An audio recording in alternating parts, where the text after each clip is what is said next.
नमस्कार, मैं हूं सुशील शर्मा और आप देख रहे हैं हमारा खास डिबेट शो मिलकर मांगेंगे जवाब। आज हम बात करेंगे मध्य प्रदेश में राज्यसभा चुनाव की, जिसे लेकर कांग्रेस और बीजेपी के अंदर सरगर्मियां तेज हो गई हैं।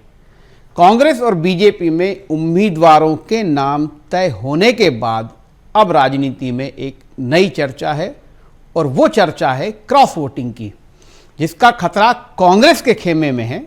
संख्या बल के आधार पर सीट कांग्रेस की मानी जा रही है, लेकिन सियासत में ऊंट किस करवट बैठ जाए कहना आसान नहीं है। दरअसल कांग्रेस के पास विधायकों की गिनती तो पूरी है, लेकिन सवाल यह है कि विधायकों की निष्ठा की गारंटी देगा कौन। इसी मुद्दे से जुड़े कई बड़े सवाल जिस पर मिलकर मांगेंगे जवाब। लेकिन सबसे पहले देखिए हमारी एक खास रिपोर्ट। मध्य प्रदेश की 3 सीटों पर राज्यसभा चुनाव के लिए तस्वीर साफ हो गई है। बीजेपी ने रजनीश अग्रवाल और तरुण चुग को अपना उम्मीदवार बनाया, तो कांग्रेस ने पूर्व सांसद सीनियर लीडर मीनाक्षी नटराजन को टिकट दिया है। लेकिन इस फैसले के साथ ही राजनीतिक हलकों में एक चर्चा तेज हो गई है, और वो है क्रॉस वोटिंग की चर्चा, जिसकी संभावना से इनकार नहीं किया जा सकता। कांग्रेस के भीतर अगर मीनाक्षी नटराजन को लेकर विरोध के सुर उभरते हैं, तो ये बीजेपी के लिए किसी मौके से कम नहीं होगा। बीजेपी क्रॉस वोटिंग के जरिए तीसरी सीट भी कब्जाने की कोशिश कर सकती है। इस बात को कैबिनेट मंत्री कैलाश विजयवर्गीय के बयान से और भी बल मिल रहा है। तो पार्टी ने बहुत अच्छे दोनों टिकट दिए हैं। मैं हमारे शीर्ष नेतृत्व को इस बात के लिए धन्यवाद देता हूं, और मुझे उम्मीद है कि दोनों तो जीतेंगे ही। अगर पार्टी कोई तीसरा उम्मीदवार दे तो तीसरे को भी जिताने की कोशिश करेंगे। तीसरी सीट पर टिकी नजरें, क्या वोटिंग में बदलेंगे समीकरण? संख्या कांग्रेस के साथ, लेकिन क्या वोट भी रहेंगे साथ? विधायकों की गिनती पूरी, लेकिन निष्ठा की गारंटी देगा कौन? तीसरी सीट पर सस्पेंस बरकरार, क्रॉस वोटिंग ना बदल दे पूरी तस्वीर। राज्यसभा की राह में सबसे बड़ा खतरा अपनों की क्रॉस वोटिंग का। राज्यसभा की एक सीट जीतने के लिए 58 विधायकों के वोटों की जरूरत है। दतिया सीट रिक्त होने, विजयपुर विधायक के मतदान से बाहर रहने और निर्मला सप्रे के दल बदल के बाद भी कांग्रेस के पास 62 विधायक हैं। वहीं बीजेपी के पास वर्तमान में 164 विधायक हैं। 2 राज्यसभा सीटें जीतने के लिए 116 विधायकों के वोट चाहिए। ऐसे में तीसरी सीट के लिए बीजेपी के पास 48 विधायक बचते हैं। अगर निर्मला सप्रे और भारत आदिवासी पार्टी के विधायक भी बीजेपी के साथ आते हैं, तब भी बहुमत के आंकड़े से 8 वोट कम पड़ेंगे। हालांकि जोड़ तोड़ की स्थिति में समीकरण बदल सकते हैं। तीसरी सीट को लेकर बीजेपी ने अभी तक अपने पत्ते नहीं खोले हैं, लेकिन कैलाश विजयवर्गीय के बयान के बाद तीसरी सीट पर भी मुकाबला रोचक होने के कयास लगाए जाने शुरू हो गए हैं। Bureau report, BSTV। वैसे भाजपा ने अपना इरादा साफ कर दिया है। कल राज्यसभा के उम्मीदवारों की जो लिस्ट आई थी, उसमें मध्य प्रदेश से 2 ही उम्मीदवार थे, यानी कि तीसरी सीट पर फिलहाल भाजपा का कोई इरादा नहीं है। लेकिन कांग्रेस की कशमकश, कांग्रेस के आपसी खींचतान पर बीजेपी की नज़र बनी हुई है, जैसा कि पार्टी के वरिष्ठ नेता और मध्य प्रदेश के कद्दावर मंत्री कैलाश विजयवर्गीय भी इशारा कर रहे हैं। तो क्या होगा आने वाले दिनों में? क्या बीजेपी तीसरे उम्मीदवार की तरफ जाएगी? यही बड़ा सवाल है। इसी पर करेंगे चर्चा। हमारे साथ एक खास पैनल मौजूद है। मेरे साथ वरिष्ठ पत्रकार, राजनीतिक विश्लेषक भावना शुक्ला जुड़ी हुई है, भाजपा प्रवक्ता सागर कसेरा जी है, और कांग्रेस से कनुप्रिया सत्तर जी। सबसे पहले सागर जी, आप इसे समझना चाहेंगे। हालांकि भाजपा ने बहुत स्पष्ट और बहुत ईमानदारी से 2 ही कैंडिडेट घोषित किए गए हैं, लेकिन क्या तीसरा कैंडिडेट भी आ सकता है? क्योंकि नामांकन का तो आखिरी तारीख 8 है। क्या लग रहा है? क्या आपके लोगों की नज़र कांग्रेस की गतिविधियों पर है? क्या किसी तोड़फोड़ की आशंका आपको अभी से दिखाई दे रही है क्या? सुशील जी, देखिए, भारतीय जनता पार्टी के जो कैंडिडेचर का स्टेटस है उससे स्पष्ट है कि हमने 2 ही उम्मीदवार खड़े किए हैं। इसका सीधा सा मतलब है कि हम तीसरी सीट की तरफ किसी भी संभावना को नहीं तलाश रहे हैं।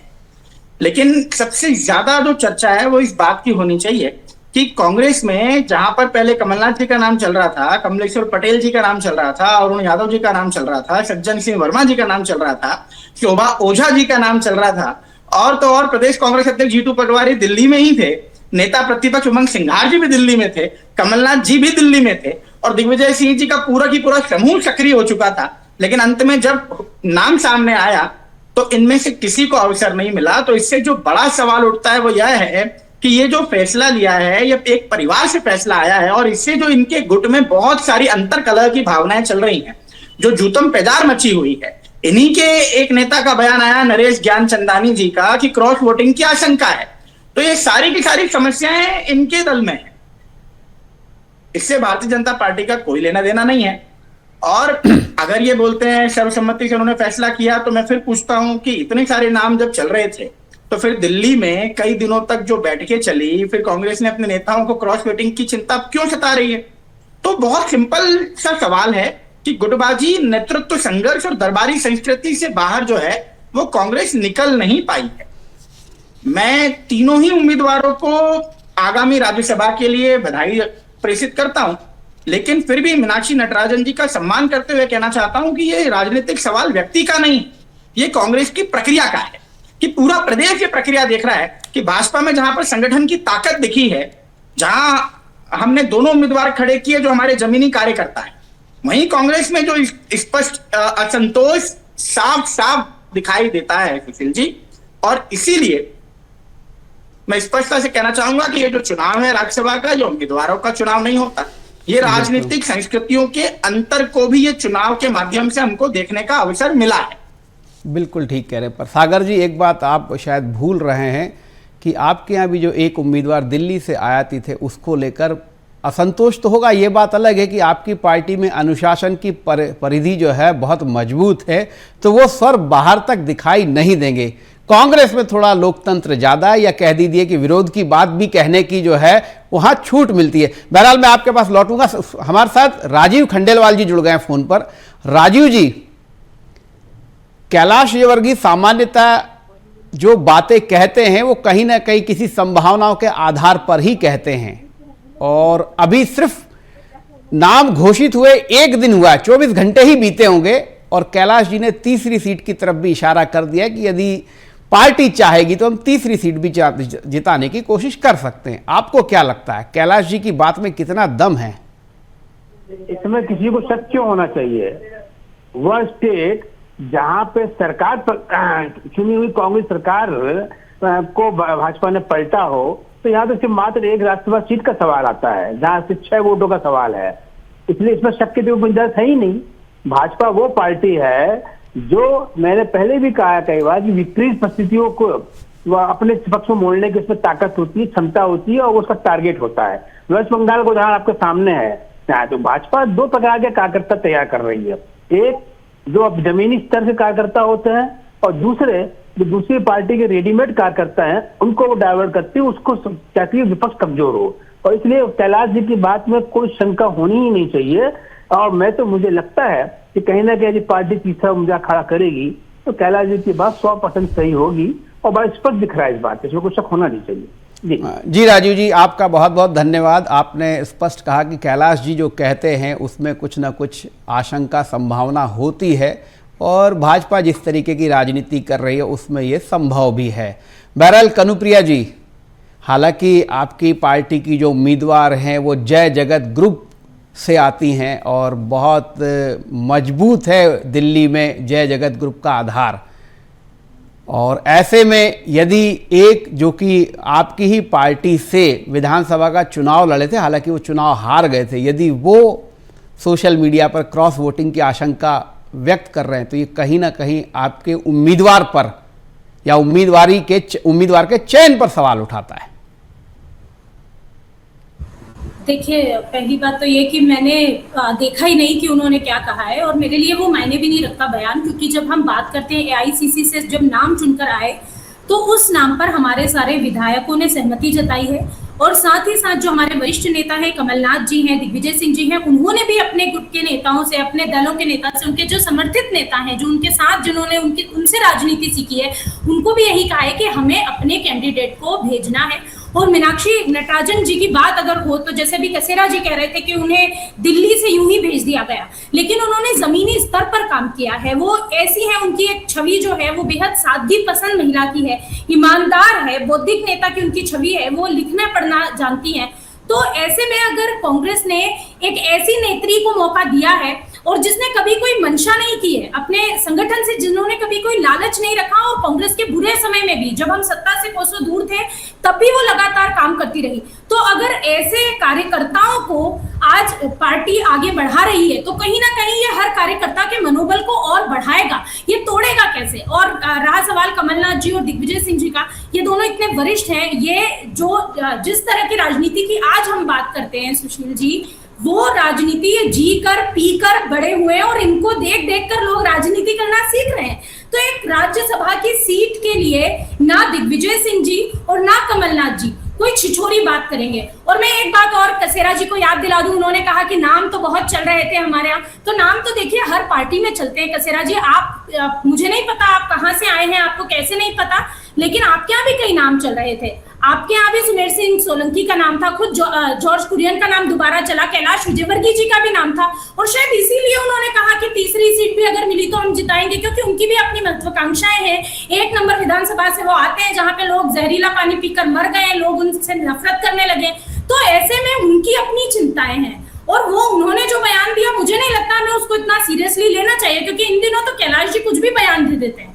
तो उनके बयान से ज्यादा ये मायने रखता है फिलहाल कि हमारी पार्टी के जो विधायक हैं वो एक हैं।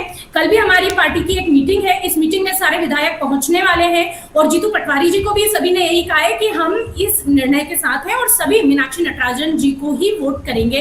तो अगर ये अपना तीसरा, चौथा, पांचवा जो भी ये कैंडिडेट लाना चाहें, ये ले भी आएंगे तो भी मुकाबला दिलचस्प ही होगा। अच्छा है, कम से कम आखिरी तक लोग देखेंगे कि कौन जीता कौन हारा। नहीं, बिल्कुल ठीक कनुप्रिया जी, बहुत अच्छी बात है, आपकी पार्टी में एकता बनी हुई है। हालांकि बीजेपी बहुत बारीकी से, माइक्रोस्कोप से जो है देख रही है कि कौन कहाँ जा सकता है, किसके मन में जो है उम्मीदवारी को लेकर आक्रोश है। बीजेपी इस मामले में मास्टर है। भावना जी, आपने कनुप्रिया को भी सुना और सागर जी ने भी जो बात कही, आपको क्या लगता है? और सबसे महत्वपूर्ण क्या कैलाश जी जो बात कह रहे हैं, यदि दिल्ली से दायित्व मिलता है तो तीसरी सीट भी जीत सकते हैं, क्या इस स्थिति की आपको लगती गुंजाइश मध्य प्रदेश में है वर्तमान में? राजनीति में सबसे बड़ी बात ये होती है कि अनिश्चितता ही निश्चितता रहती है, तो कुछ भी हो सकता है, कुछ भी किसी भी संभावना से इनकार नहीं किया जा सकता है। रहा सवाल कैलाश जी का, तो कैलाश विजयवर्गीय जी भी एक बहुत ही वरिष्ठ है, साथ में उनको है जो कहा जाता है कि चुनाव प्रबंधन का अनुभव बहुत अच्छे से है। चाहे पंजाब चुनाव के वो प्रभारी रहे हो, पश्चिम बंगाल में हम देख चुके हैं, तो अगर बात कही जा रही है तो उसके यकीनन मायने तो है ही। और जहाँ तक आपने बात अच्छी उठाई है क्रॉस वोटिंग की, तो दूसरे प्रदेश में भी जब आप उड़ीसा और आसपास देखेंगे तो 1-2 जगह पर क्रॉस वोटिंग भी हुआ है। तो और बीजेपी अभी एक विजय के मूड में, जैसे जो सफलताएं मिली है हाल ही के विधानसभा चुनाव से, तो उनका उत्साह भी देखते बनता है। बिल्कुल ठीक है, पर सागर कसेरा जी की मुस्कान बता रही है कि कुछ उनके पास गुप्त सूचनाएं पहुंच रही हैं पार्टी के माध्यम से, तभी वो इतना मंद मंद मुस्कुरा रहे हैं। क्या सागर जी कुछ संभावनाएं प्रबल होती जा रही हैं क्या? अरे नहीं सुशील जी, विषय मेरी मुस्कुराहट के पीछे कनुप्रिया जी की बात का है। उन्होंने जिस कांग्रेस की एकता की बात की, तो मैं उनकी एकता को सुनकर के मुस्कुराहट स्वाभाविक रूप से आनी है, क्योंकि ये वही एकता है जहां पर खून से पत्र लिखने पड़ते हैं, वही एकता है जो मंचों से दिखाई दे जाती है। और मीनाक्षी नटराजन जी को इनके जिन वरिष्ठ नेता की बड़ी तारीफ करती हुई कनुप्रिया दीदी दिखाई दी, वही वरिष्ठ नेता दिग्विजय जी ने इन्हें मंदसौर में 2013 में टंच माल कह के संबोधित किया था। तो ये तो इनका नारी का सम्मान है। लेकिन चलिए, ये विषय नहीं है। विषय ये है कि कमलनाथ जी का युग समाप्त हो चुका है, दिग्विजय जी का युग समाप्त हो चुका है, प्रदेश कांग्रेस का नेतृत्व असमंजस में है, और यह स्पष्ट किया है इनके दिल्ली दरबार ने, जो कि पूरी तरह से जमीन से कटा हुआ है। और इसीलिए आज कांग्रेस की अंदर जो स्वाभाविक रूप से असंतोष दिखाई दे रहा है, उसी विषय को लेकर आज हम यहाँ पर बैठ गए क्योंकि जिन नेताओं ने वर्षों तक पार्टी के लिए काम किया वे उम्मीद लगाए बैठे थे कि शायद उनको अवसर मिल जाएगा, लेकिन अंतिम निर्णय फिर वही पुराना मॉडल लेकर आया, एक परिवार का मॉडल लेकर आया। तो इसलिए स्पष्ट है कि कांग्रेस में चुनाव नहीं होता है, चयन होता है, और चयन भी संगठन नहीं करता है, सिर्फ एक परिवार करता है सुशील जी। इसके ठीक विपरीत भारतीय जनता पार्टी की परिपाटी अलग है, कार्यकर्ता का सम्मान यहाँ सर्वोपरि है। आपने मुझे बाहरी वाले विषय पे बात की, तो मैं आपको बताना चाहता हूँ, याद दिलाना चाहता हूँ कि जिस बाहरी सीट पर हम चर्चा कर रहे हैं वहां पर पहले ही हमारे सम्मानीय सांसद राज्यसभा से जॉर्ज कुरियन जी थे, जिनकी सीट खाली हो रही है। और कनुप्रिया दीदी ने बात की थी जॉर्ज फर्नांडिस जी की, और एक और हमारे राज्यसभा सांसद जी की जो ऑलरेडी अभी राज्यसभा की सीट में है, जिनकी सीट समाप्त होनी है, तो उनका नाम कहीं चर्चाओं में नहीं था। पता नहीं आप तक कहां से पहुंचता है, आप कौन सा अखबार पढ़ती हैं, कौन सी व्हाट्सएप यूनिवर्सिटी में आप आती हैं। लेकिन फिर भी भाजपा में जो नेतृत्व निर्णय करता है वो जमीनी कार्यकर्ताओं को चुनता है। इसका सबसे बड़ा परिणाम अभी आपने भाजपा की उम्मीदवारी में देखा है। जब आप रजनीश अग्रवाल जी का चयन देखते हैं, जब आप उनकी बाइट सुनते हैं, तो उन्हें खुद भी एहसास नहीं था कि किस प्रकार से उन्हें राज्यसभा के लिए चयनित किया जाएगा। जो घर से कहीं नहीं गए, ना पार्टी कार्यालय गए, ना ही प्रदेश कार्यालय के अलावा नहीं उन्होंने अपनी दिल्ली दरबार के चक्कर काटे। लेकिन भाजपा के हर एक कार्यकर्ता की मेहनत वो प्रदेश संगठन ही नहीं बल्कि राष्ट्रीय नेतृत्व देखता है। और ये अभी से ही नहीं, ये हमारी वर्षों पुरानी परिपाटी है। जिस सूक्ष्म चश्मे की बात सुशील जी ने की, वो यहाँ पर दिखाई देता है कि यहाँ नेतृत्व और लीडरशिप जमीन से उठकर आती है। उदाहरण चाहे मध्य प्रदेश के मुख्यमंत्री श्री मोहन यादव जी का देख लीजिए, या स्वयं हमारे देश के प्रधानमंत्री श्री नरेंद्र मोदी जी का।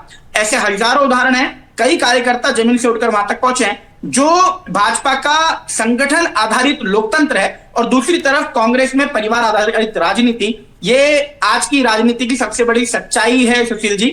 कनुप्रिया दीदी शायद इस बात से एग्री करें या ना करें, उनकी राजनीतिक मजबूरी हो सकती है, लेकिन मुझे लगता है सच को मुस्कुरा के ही स्वीकार करना चाहिए। नहीं, बिल्कुल ठीक है। पर सागर जी, आपने चाहे कुरियन जी का नाम लिया हो, आपने मुरुगन जी का नाम नहीं लिया, और अब तरुण चुग जी हैं, तो हैं तो अंत में ये दोनों तीनों ही बाहर के ही, और मध्य प्रदेश के कोटे में आकर यहाँ से जो है चुनकर भेजे जा रहे हैं। तो कहीं ना कहीं मध्य प्रदेश के हक पर थोड़ा सा तो जो है कुठाराघात है ही।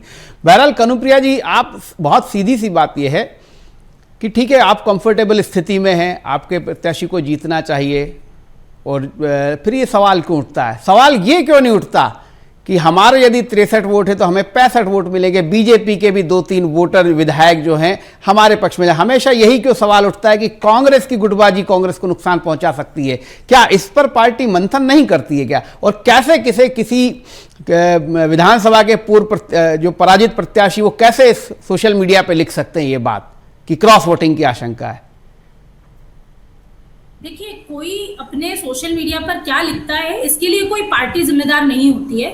कुछ भी लिख सकते हैं, क्योंकि ऐसे कहने के और बयान याद दिलवाऊंगी तो मैं इनके नेताओं के बयान तो और भी ज्यादा छिछोरे होंगे जो मैं याद दिलाऊंगी, और वो अभी चर्चा नहीं है। जैसे कि आपने महिलाओं के सम्मान की बात की, तो मेरे पास एक लंबी लिस्ट है जिसमें बीजेपी नेताओं ने बहुत महिलाओं का सम्मान किया है। यहाँ तक कि हमने तो सेना की अधिकारी का भी बहुत सम्मान किया है भारतीय जनता पार्टी के नेताओं ने। तो और आप बयान पर भी डिबेट कर सकते हैं। आप जब गुटबाजी की बात कर रहे थे सागर जी, तो मैं आपको ये याद दिला दूं कि इंदौर तो रोज अधिकारियों पर जो आपकी बयानबाजी, उस पर भी डिबेट कर सकते हैं। जब मोहन यादव आते हैं तो मोहन यादव और अधिकारियों को स्वान कहने का जो बड़ा कर्तव्यनिष्ठ कार्य किया है वो आपके ही पार्टी के महान कार्यकर्ताओं ने किया है। आपकी ही पार्टी के महान कार्यकर्ता, अरे तेरी बाई खीरी, आगे गाली देते हैं जो आपके अध्यक्ष हैं आज मध्य प्रदेश के। नेता चुने जाते हैं पर्ची पे, आप क्या सीएम चुने जाते हैं? दिग्विजय जी, कमलनाथ जी, इन सबका लंबा इतिहास है। पूरी मेहनत महिलाओं के सम्मान में चाशनी ढूंढने से लगा करके, टंचमाल से लगा करके। विषय मुझे लगता है विषय से हम बाहर जा रहे हैं। कनुप्रिया जी, मेरा सवाल ये था कि कांग्रेस की जो विधानसभा में स्थिति है वो एक उम्मीदवार जिताने के लिए बहुत कंफर्टेबल स्थिति में है। 58 विधायक चाहिए, आपके 63 विधायक। हालांकि 3 विधायक अभी भी जो आपके असमंजस में, बिना विधायक का भी क्या किस तरफ स्टैंड रहेगा ये क्लियर नहीं है। श्योपुर और दतिया आपकी ऑलरेडी जो है स्थिति विकट हो जाए। लेकिन मैं ये समझना चाहता हूं कि जब मीनाक्षी नटराजन उम्मीदवार हैं, राहुल गांधी की पसंद से ये चुनी प्रत्याशी बनाई गई हैं, आपकी पूरी कांग्रेस नहीं, आपके मध्य प्रदेश कांग्रेस का भी मान लेते हैं कि उन्होंने भी नाम दिया है, पर यह सवाल क्यों नहीं उठता कि अगर 63 विधायक है तो हमारे 65, 66, 67 विधायक वोट करेंगे? हमेशा कांग्रेस के ही जो है निष्ठा पर सवाल क्यों उठते हैं और क्रॉस वोटिंग की संभावना वहीं पर क्यों ज्यादा होती है?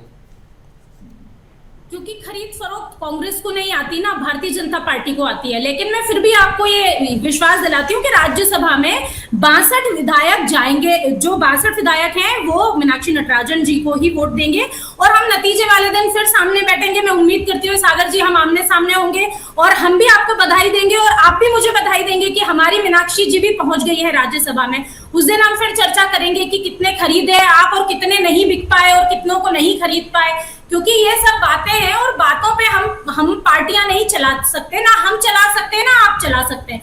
तो अटकलों पे तो ये बात नहीं चलती है। और हमारे जो विधायक हैं नहीं तो कनुप्रिया जी एक सवाल और मेरे मन में आ रहा है कि तो आप चूंकि आप भी इंदौर से आती हैं तो क्या कैलाश विजयवर्गीय को आप गंभीरता से नहीं लेती है? उनकी जो बात है उसमें कोई गंभीरता नहीं, कोई वजन नहीं है, कोई संदेह, कोई संभावना उनकी बातों में दिखाई नहीं देती आपको? नहीं, ऐसा नहीं है। एक समय पहले तक हम लेते थे, फिर हमको रियलाइज हुआ कि हम तो गलती कर रहे थे। आप यकीन नहीं करेंगे, 1 नंबर विधानसभा में मैंने भी वोट किया कैलाश जी को, पर बाद में मुझे रियलाइज हुआ कि मैंने तो मौत को बुलावा दिया है। तो क्या कर सकते हैं, गलतियां हो जाती है इंसानों से। अब गलतियां जब हुई है तो अब भुगत रहे हैं। जी कनुप्रिया जी, गलतियां हो रही तो इंदौरी भुगत रहे हैं। जी इंदौरी भुगत रहे हैं और पूरे इंदौरी कैलाश जी और मोहन यादव की लड़ाई भी भुगत रहे हैं। ये जो सागर जी कह रहे थे गुटबाजी है, खुल के दिखती है। यहाँ कभी आई है, नजर आएगी आपको। ताई भाई यहाँ पे एक में रहते हैं, आपको गर्व करना चाहिए कि हमारे विधायक सम्माननीय कैलाश विजयवर्गीय जी हैं। अगर कैलाश विजयवर्गीय जी नहीं होते, कोई और नेता होता और यदि कांग्रेस होती तो भागीरथपुरा की घटना देश में इतनी ऐतिहासिक होती कि लाखों लोग मौत के घाट उतर जाते। माननीय कैलाश विजयवर्गीय जी की ही संवेदनशीलता थी। मैंने खुद देखा है, दिन रात 24 घंटे वो शख्स सब कुछ छोड़कर वहां अपने पूरी टीम, पूरी टोली के साथ लगा रहा। आप सिर्फ आरोप लगा लीजिए, क्योंकि कांग्रेस को मौतों पर राजनीति करने के अलावा कुछ नहीं आता। कनुप्रिया जी, मुझे लगता है कुछ मौत के कुछ ऐसे विषय छोड़ देने चाहिए, कुछ ऐसे विषय छोड़ देने चाहिए। कैलाश विजयवर्गीय जी के कारण उस समस्या का समाधान त्वरित हो सका, उस समस्या का समाधान ढंग से हो सका। अगर कैलाश जी वहां नहीं होते तो सागर जी कनुप्रिया जी, हम फिर विषय से भटक गए। हम विषय पर रहें तो ज्यादा बेहतर होगा। बहरहाल मैं भावना जी आपसे ही समझना चाहूंगा कि जब भी कोई चुनाव होता है, खासकर ऐसा कश्मकश वाला, हालांकि कांग्रेस जो है इस चुनाव में बहुत कंफर्टेबल स्थिति में है, कोई दिक्कत नहीं होना चाहिए, फिर भी सवाल कांग्रेस पे उठते हैं। ये क्यों नहीं होता कि दिग्विजय सिंह और कमलनाथ या कांग्रेस ऐसा प्रयास करेगी कि बीजेपी के 2 विधायक मीनाक्षी नटराजन पर विश्वास व्यक्त करें? हमेशा ये होता है कि कांग्रेस भले कंफर्टेबल है लेकिन उसके भी फिर भी आशंका, संदेह जो है उठते रहते हैं। ये सवाल आपका मुझसे था सुशील जी? जी देखिए, जो भी सत्ता नहीं कनुप्रिया जी मैं भावना जी से समझना चाह रहा था। 2020 में भी तकरीबन इसी तरह की स्थिति बनी थी, अगर आपको याद हो तो, जब दिग्विजय सिंह जी चुनाव इसमें राज्यसभा के लिए आए थे और ज्योतिरादित्य सिंधिया का नाम चल रहा था। और जब तक ये सारी चीज़ें हो पाती, 2020 में जब कमलनाथ जी की सरकार थी तो सारा पिक्चर ही किस तरह से बदल गया था। तो राज्यसभा तो दूर की बात है, जो विधानसभा में सरकार थी कांग्रेस की, उसके लिए भी चुनौती बन गई थी। लेकिन हाँ, आंकड़े में कांग्रेस मजबूत स्थिति में 3री सीट पर जरूर है और जो एक डिफरेंस है वो भी काफ़ी है। अगर हम दतिया का हटा देते हैं, राजेंद्र भारती जी का, मुकेश मल्होत्रा जो कि अभी वोटिंग नहीं कर सकते हैं, निर्मला सप्रे को भी हटा देते हैं, तो भी तकरीबन यहाँ पे इनके पास 62 विधायक बचते हैं और उसके बाद में 58 के करीब एक वोट इन सीट के लिए जीतने के लिए ज़रूरी है। तो आंकड़ों के हिसाब से तो कांग्रेस मजबूत स्थिति में है। पर जो बात आप बता रहे हैं कि क्यों ये जो बात की जाती है क्रॉस वोटिंग की, वो रिवर्स क्रॉस वोटिंग वाली बात क्यों नहीं होती है, तो जो पहले के भी अनुभव रहे, जैसे एकाएक जो नेता प्रतिपक्ष है विधानसभा में, कटारे जी इस्तीफा दे देते हैं, तो कुल मिलाकर असंतोष तो पार्टियों में, दोनों ही पार्टियों में हमको विधानसभा के समय में दिखा था। लेकिन अभी जब हम बात करते हैं दोनों ही पार्टियों को, जब हम ध्यान से देखते हैं तो यहाँ पे जो केंद्र का एक जो है एकजुट हो जाते हैं। विधानसभा के चुनाव में भी हमने बीजेपी में भी देखा था कि बहुत विरोधाभास था, असंतोष था, लेकिन जब परिणाम आए, केंद्र से बहुत यहाँ पे इन्वॉल्वमेंट रहा, केंद्र के नेताओं के दौरे हुए थे और परिणाम बदल गया था। तो वह अभी कांग्रेस में थोड़ा सा समय लगता नजर आ रहा है। जी बिल्कुल ठीक है। सागर जी आपका भी धन्यवाद, कनुप्रिया जी आपका भी धन्यवाद, भावना जी आपका भी धन्यवाद। मेरे पास समय नहीं है, लेकिन एक बात जो इस पूरे डिस्कशन में, इस बहस में निकल कर आती है वो ये महत्वपूर्ण है कि कांग्रेस भले ही कंफर्टेबल स्थिति में हो, उसके राज्यसभा उम्मीदवार के जीतने में कम से कम अंकगणित बाधा नहीं है, उसके बावजूद सवाल कांग्रेस पर ही उठ रहे हैं और क्रॉस वोटिंग के उठ रहे हैं। बहरहाल कैलाश जी ने किस आधार पर बोला है ये आगामी 2 दिन में स्पष्ट हो जाएगा। कल भाजपा के दोनों उम्मीदवार नामांकन करेंगे और उसके बाद 8 तारीख लास्ट डेट है। देखते हैं तब तक क्या तस्वीर राज्यसभा के प्रत्याशियों को लेकर मध्य प्रदेश में बनती। क्या बीजेपी तीसरा उम्मीदवार उतारेगी या फिर मीनाक्षी नटराजन ही कंफर्टेबल स्थिति में राज्यसभा में पहुंचेगी। आज के लिए बस इतना ही। कल फिर मिलेंगे किसी नए मुद्दे के साथ। तब तक के लिए नमस्कार।